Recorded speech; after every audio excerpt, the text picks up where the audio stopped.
Insisto en la pregunta de antes de los comerciales. ¿Por qué el país tendría que votar por una jovencita de 36 años? 35 todavía. 35, todavía peor, mira.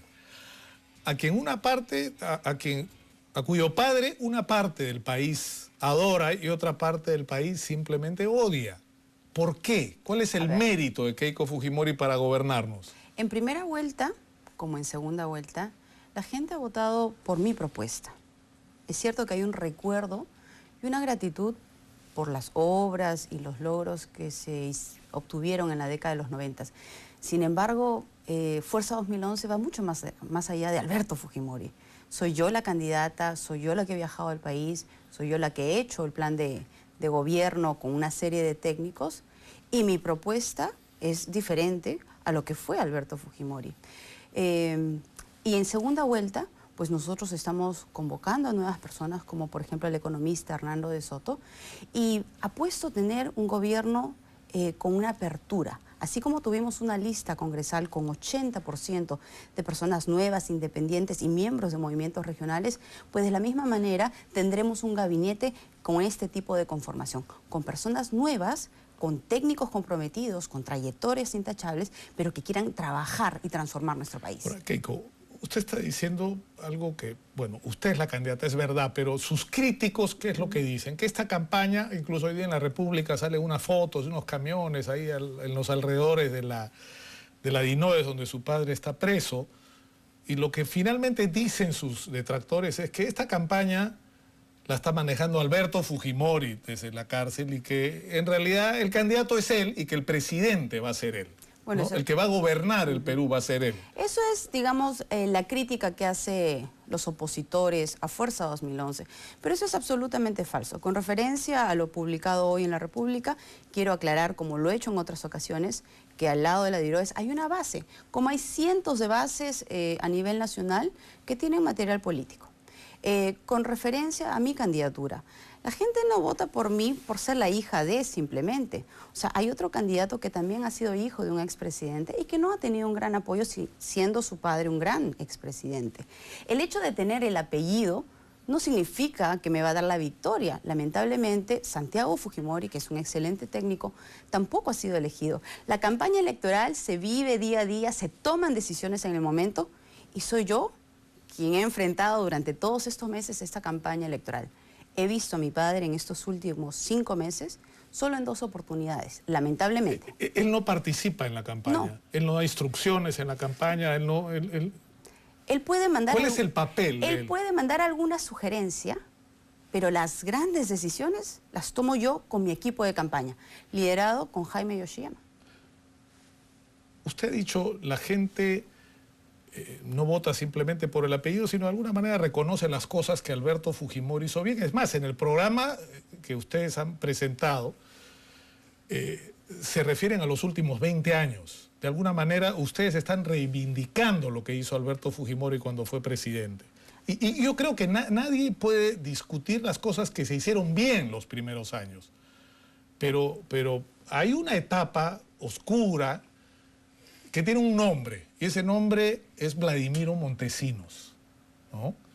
Curburneo ha llegado a decir, no sé si iba a ver el reportaje de Giovanna Díaz ahora que está usted en maquillaje, pero Curburneo dice que nos van a gobernar desde 2 penales, ¿no? Refiriéndose a que lo que pasaría si Keiko Fujimori gana las elecciones es que hasta Vladimiro Montesinos volvería a tener algún nivel de poder, ¿no? Bueno, hay una dosis de desesperación por parte de los contrincantes con estos ataques tan agresivos. Eso es absolutamente falso. Es cierto, hay cosas positivas, pero también hay cosas negativas del gobierno de mi padre que yo he criticado, no de ahora que estoy en campaña, sino desde que yo era primera dama. En los últimos años de gobierno he sido yo quien critiqué la 3ª reelección, firmé el referéndum, critiqué a Montesinos y me quedé en mi país. He dado la cara y he hecho un análisis desapasionado del gobierno de Alberto Fujimori, tratando de resaltar las cosas positivas, pero también condenando y resaltando las cosas negativas. Sin embargo, Hoy es el momento, Nicolás, de mirar hacia el futuro. Es importante ahora ver qué cosa vamos a hacer en adelante. De acuerdo, y por eso el pero plan de gobierno tiene grandes pilares fundamentales que tienen que ver con la generación de empleo. Pero, ya está usted como llanta, mala que no sé cómo hace, uno le pregunta por, no sé, la luna y él habla de la pensión 65. No sé cómo, yo le estoy contestando sus preguntas, pero permítame también poder hablar del plan de gobierno. Yo creo que es importante que un poco terminar con el tema del pasado, porque es importante el pasado. O sea, es decir, ustedes no están diciendo yo voy a hacer tal cosa, no, sino que hay un referente con respecto al pasado. Y por eso es tan importante el tema de Montesinos. A mí me llamó la atención, por ejemplo, el guiño que en un momento su padre le hace a Montesinos cuando se encuentran en el juicio famoso.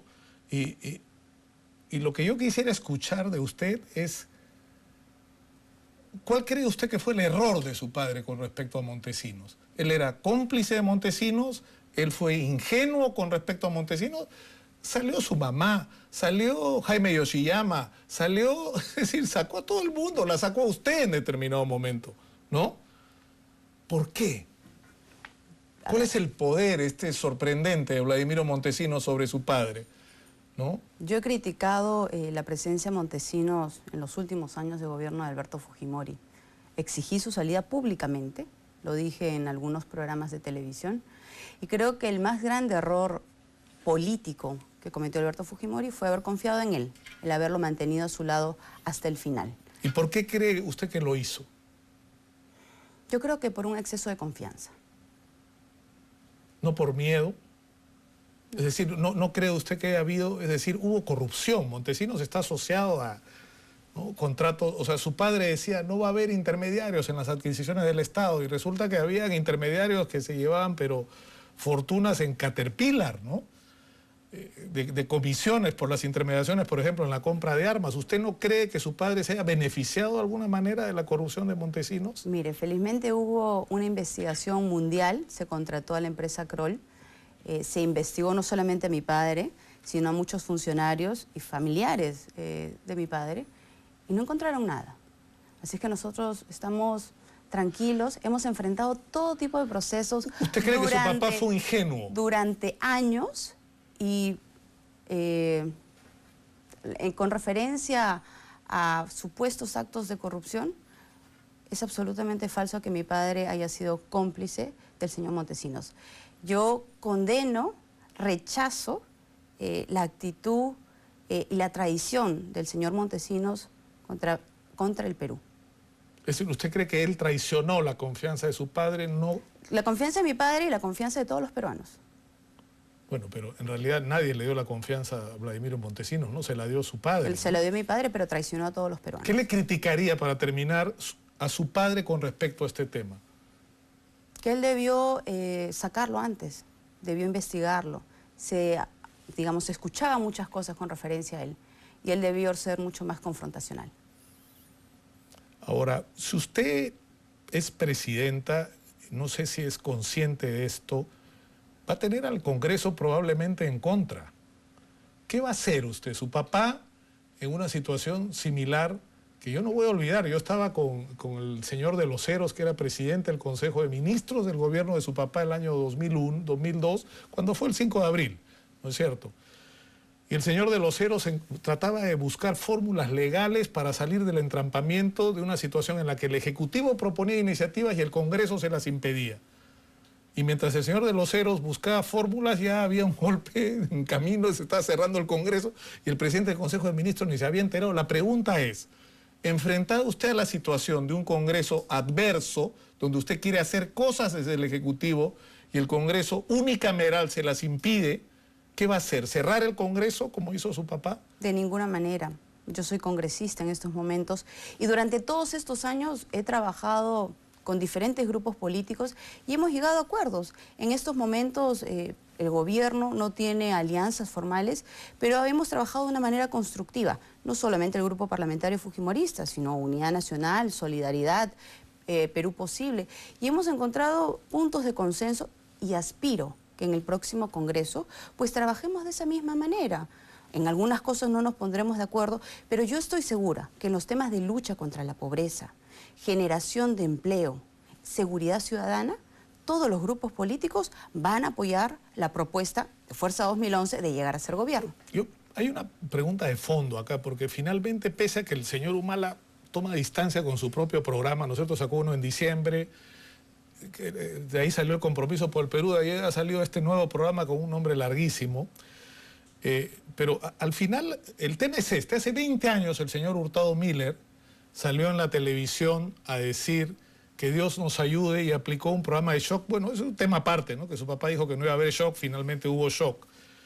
Y nos prometieron que el Estado peruano se iba a salir de su función de empresario, que no le tocaba, y el Estado se iba a ocupar de la salud, de la educación, de la infraestructura, de la seguridad. 20 años después, digamos que el balance no es positivo, ¿no? Entonces es legítimo que alguna gente diga lo que falla acá es el programa, es decir, que es, ¿no? Que es el tipo de modelo que se ha aplicado el que lleva a que no se hayan resuelto los problemas de salud. Hay menos policías que hace 20 años en el Perú, ¿no? Entonces, la pregunta que yo le hago es, ¿qué es lo que falló? ¿Qué es lo que estuvo mal? ¿Por qué 20 años después estos problemas no se han resuelto? Y estamos volviéndolos a discutir otra vez. Cuando se implementaron las reformas económicas, fue fundamental para lograr la estabilidad, vencer la inflación y lograr insertar nuestro país a la comunidad financiera internacional que nos permita obtener préstamos para que nuestro país siga creciendo. Sin embargo, en los últimos 10 años, a pesar de que ha habido gran bonanza económica, yo creo que ha habido dejadez y ha habido ganas de trabajar sobre todo por los sectores populares. Hemos tenido muchos recursos, se priorizaron los proyectos grandes, pero lamentablemente se dejaron a un lado los proyectos chicos, pero que tienen gran impacto en cada una de las comunidades. Se ha avanzado poco, por ejemplo, en la construcción de colegios, en la mejora del servicio de salud, en las redes de agua, desagüe y electrificación. Entonces, hay, digamos, ausencia del Estado en nuestro territorio nacional y hay una sensación de abandono por muchos pobladores. Durante la década de los 90 se trabajó en la reforma económica, pero además se trabajaron en fuertes programas sociales que ayudaron a reducir la pobreza y hubo presencia del Estado. Por eso que los sectores más desprotegidos siguen respaldando a Fuerza 2011. Vamos a una pausa y regresamos precisamente con estos temas. Claro. ¿Qué pasó, por ejemplo, con la educación? ¿No? ¿Qué es lo que ha pasado con la educación? Volvemos tras la pausa con Keiko Fujimori. Más adelante.